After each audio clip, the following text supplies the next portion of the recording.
नमस्कार दोस्तों। फिर से स्वागत राजस्थान जीके की एंटीबायोटिक सीरीज में। एक ऐसी सीरीज जिसे लेने के बाद कभी आपको दवा की आवश्यकता नहीं पड़ेगी, कभी आप लोगों को राजस्थान जीके में दिक्कत नहीं आएगी, इसलिए इसका नाम एंटीबायोटिक सीरीज रखा है। समय की बचत करेगी, मैटर ज्यादा देखी जाएगी, कम से कम आपका 90% समय की बचत करके चलेगी। और आज के एग्जामिनर की, आज की आप लोगों प्रतियोगिता परीक्षाओं की यही मांग है कि ऐसी सीरीज दी जाए बच्चों को जहां आपके समय कम है। तो बाजार में बहुत सारी कचरा है, बहुत सारी बुक है, बच्चा नहीं पढ़ पाता, पूरी बुकों का निचोड़ यहां मिल रहा है। और आपको बुक पढ़नी है तो आप इतिहास पढ़िए, राजस्थान का शानदार इतिहास है, उसी से पूरा मैटर बनाया गया। हिंदी ग्रंथ अकादमी में पूरी पुस्तक आधारित है। डिस्क्रिप्शन बॉक्स में लिंक दे रखा है, वहां से आप बुक मंगवा सकते हो। आपको डेमो के तौर पे कुछ पीडीएफ मिल जाएगी। शानदार आगाज है, शानदार बुक है। देखिए, मेवाड़ प्रजामंडल, एक एक प्रजामंडल की बात कर रहे हैं। बड़ा प्रजामंडल है, एक प्रजामंडल का एक एंटीबायोटिक बन रहा है। बात कर रहे हैं स्थापना की कि इस प्रजामंडल की स्थापना कब हुई। स्थापना की बात करें 24 अप्रैल 1938। देखो, ये बढ़िया सवाल बनेगा आप लोगों का कि आपसे तिथि पूछ सकता है। 24 अप्रैल 1938, 24 अप्रैल 1938 को इसकी स्थापना हुई। और माणिक्यलाल वर्मा ने बलवंत सिंह मेहता के घर की। माणिक्यलाल वर्मा ने किसके घर की? बलवंत सिंह मेहता के घर की। और इनके साथ साथ कौन थे? अच्छा सवाल बनेगा। भवानी शंकर वैद्य थे, हीरालाल कोठारी थे, परशुराम के साथ मिलकर की। देखो, बलवंत सिंह मेहता थे, भवानी शंकर वैद्य थे, हीरालाल कोठारी, परशुराम। सीधा पूछेगा निम्न में से कौन व्यक्ति का संबंध मेवाड़ प्रजामंडल से नहीं रहा है? तीन इनमें से मिलेगा, एक कोई और मिलेगा। बात समझ गए? 24 अप्रैल 1938 को माणिक्यलाल वर्मा ने बलवंत सिंह मेहता, भवानी शंकर वैद्य, हीरालाल कोठारी और परशुराम के साथ मिलकर इन्होंने क्या की? आपकी मेवाड़ प्रजामंडल की स्थापना की। निम्न में से कौन व्यक्ति है जो मेवाड़ प्रजामंडल से संबंधित नहीं है? मान लीजिए सवाल आ गया, ऐसे सवाल बनेंगे। किस तिथि को? 1938 ध्यान है, लेकिन 24 अप्रैल ध्यान होना चाहिए। अब साहब कहां की? तो ये बलवंत सिंह मेहता, दो बातें ध्यान रखेंगे। बलवंत सिंह मेहता के घर की। और बलवंत सिंह मेहता का घर कहलाता है साहित्य कुटीर कहलाता है। बलवंत सिंह मेहता का घर क्या कहलाता है? साहित्य कुटीर कहलाता है। ये बलवंत सिंह मेहता का घर साहित्य कुटीर कहलाता है। और इसके अध्यक्ष बनाए गए बलवंत सिंह मेहता को बनाए। संस्थापक कौन है? संस्थापक हैं आपके कौन है? माणिक्यलाल वर्मा। जिसके घर स्थापना हुई वे घर है बलवंत सिंह मेहता का। बात समझ गए? वे घर किसका है? बलवंत सिंह मेहता का। जिसके घर स्थापना हुई बलवंत सिंह मेहता। अध्यक्ष कौन है? बलवंत सिंह मेहता। संस्थापक कौन है? माणिक्यलाल वर्मा। यही सवाल बनेंगे। आपसे पूछेगा मेवाड़ प्रजामंडल के प्रथम अध्यक्ष कौन थे? किसकी अध्यक्षता में प्रजामंडल गठन हुआ? बच्चा माणिक्यलाल वर्मा करके आएगा, गलत हो जाएगा। बलवंत सिंह मेहता। एक एक बात खोल ले। और मित्रों, चैनल को सब्सक्राइब कर लेना, घंटे निशान को जरूर दबा देना आप लोग। और ये पीडीएफ टेलीग्राम पे जाएगी राजस्थान पे। और हौसला बढ़ाने के लिए आप अब लाइक और आपके कमेंट करके बताएं कि हमारी सीरीज कैसे लग रही है। अब बात कर रहे हैं हम लोग आगे कि आप लोगों के क्या हुआ कि इस प्रजामंडल को गैर कानूनी घोषित किया गया। गैर कानूनी घोषित करने के कई माध्यम होते थे। जब प्रजामंडल है कोई भी, तो उसका पंजीयन नहीं होगा, कोई भी संस्था पंजीयन नहीं होगी तो वे संस्था अवैध मानी जाती है। इसी प्रकार से जब लगा कि ये गड़बड़ करने वाले, सरकार तुरंत कहती थी इसे हम लोग क्या करते हैं? अवैध घोषित करते हैं। देखिए, 24 सितंबर 1938 को कक्षा 12, 11 मई 1938, कक्षा 12 जो आपके ओल्ड बुक के हैं, माध्यमिक शिक्षा बोर्ड की, वे कह रहे 1938 को प्रधानमंत्री धर्मनारायण काक ने गैर कानूनी घोषित किया।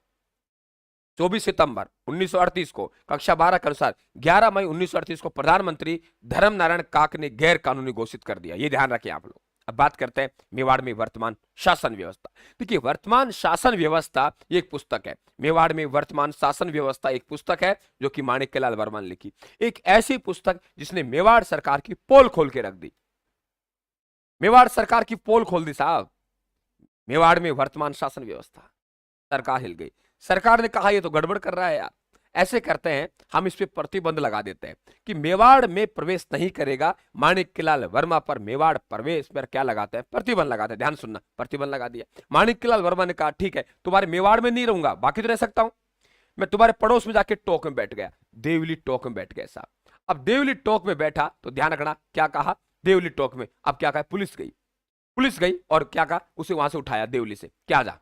बोले कैसे यार, तुम्हारी सीमा में नहीं, तुम गिरफ्तार कैसे कर सकते हो? अच्छा ये बात है। पुलिस ने घसीट कर मेवाड़ की सीमा में लाया गया। घसीट कर अब पूछा अब कहां है? बोले अब तो मेवाड़ की सीमा में। फिर गिरफ्तार किया गया। देख लीजिए आप लोग, गिरफ्तार कर लिया गया और गिरफ्तार करके कुंभलगढ़ दुर्ग में रखा। इनकी पत्नी ने कहा कि मैं भी जेल जाऊंगी, तो इनकी पत्नी है नारायण देवी वर्मा, धर्म पत्नी, ये जेल गई। इसलिए लता इनकी बेटी है, ये कहेगी मैं भी जेल जाऊंगी, तू भी जा भाई। भगवती देवी जो कि प्यारे चंद विष्णु की धर्म पत्नी है, ये भी जेल गई। एक छोटा बच्चा था, वे भी जेल गया। तो बात समझ गए कि आपके एक पुस्तक थी जिसे माणिक्यलाल वर्मा ने लिखा था, वर्मा जी का मेवाड़ में प्रवेश पर प्रतिबंध लगाया। फरवरी 1939 में घसीटकर देवली से मेवाड़ की सीमा बंदी बनाया गया। देशद्रोह का मुकदमा चलाकर 2 वर्ष सजा सुनाई और कुंभलगढ़ दुर्ग में कैद रखा। इनके दोस्त थे भूरेलाल बया को सरहाड़ा किला में कैद रखा, मेवाड़ का काला पानी कहा जाता है। क्या मेरी बात को समझ पा रहे हो? सब कुछ मैटर अलग है, नया है, और ये राजस्थान की बुक से है। राजस्थान की बुक अभी बच्चों को पता नहीं है क्योंकि हम मार्केट में बहुत कम बुक भेज पा रहे हैं। बिल्कुल आप ऑनलाइन मंगवा सकते हो, शानदार आगाज है, 300 पेजों की बुक है, बड़ी बुक है, ऑब्जेक्टिव पर्सन सहित है। अब सब आगे चले। अब प्रजा मंडल को क्या मिल गई? मान्यता मिल गई। महाराणा के जन्म दिवस पर 22 फरवरी 1941 को मान्यता मिल गई। यानी वे जो गैर कानूनी घोषित किया था, अब एक संस्था क्या हो गई? कानूनी हो गई साहब। अब क्या हुआ भाई? भारत छोड़ो आंदोलन में जयपुर प्रजा मंडल ने तो क्या किया? जेंटलमैन एग्रीमेंट, समझौता कर लिया। अब मेवाड़ की जनता इकट्ठी होकर माणिक्यलाल वर्मा के पास गई, बोले साहब ऐसा है महाराणा जी, हमें क्या भारत छोड़ो आंदोलन में भाग लेना है? भारत छोड़ो आंदोलन में क्या माणिक्यलाल वर्मा जी हमें भाग लेना है? तो माणिक्यलाल वर्मा ने कहा भाइयों, हम तो हर बार हर हर महादेव बोलते आए हैं, भाइयों हम तो मेवाड़ी हैं, हर बार हर हर महादेव बोलते आए हैं, इस बार भी बोलेंगे। क्या सुंदर जवाब दिया है।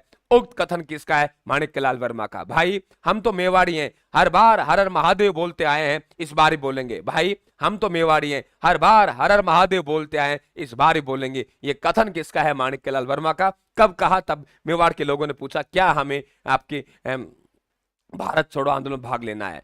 ठीक है। इस प्रजा मंडल का प्रमुख नारा था राजा अंग्रेजों का साथ छोड़ो। कितना अच्छा मैटर मिला है। अब वाकई आप लोग इसका आइडिया लगा सकते हो, चाहे फर्स्ट ग्रेड हो, चाहे कॉलेज लेक्चरर हो, चाहे आपके रीट हो, चाहे सेकंड ग्रेड हो, सवाल बाहर नहीं जाएगा। राजा अंग्रेजों का साथ छोड़ो, यह नारा किस प्रजा मंडल का था? मेवाड़ प्रजा मंडल का था। तो मेवाड़ प्रजा मंडल हो गया। आगे लगातार कंटिन्यू बढ़ते रहेंगे हम लोग। ठीक है, बड़े बड़े प्रजा मंडल है, इसलिए एक प्रजा मंडल की एक एंटीबायोटिक दे रहा हूं, आगे 3-4 प्रजा मंडलों को मिला के एक एंटीबायोटिक मिलेगी। राम राम साहब, धन्यवाद, थैंक यू।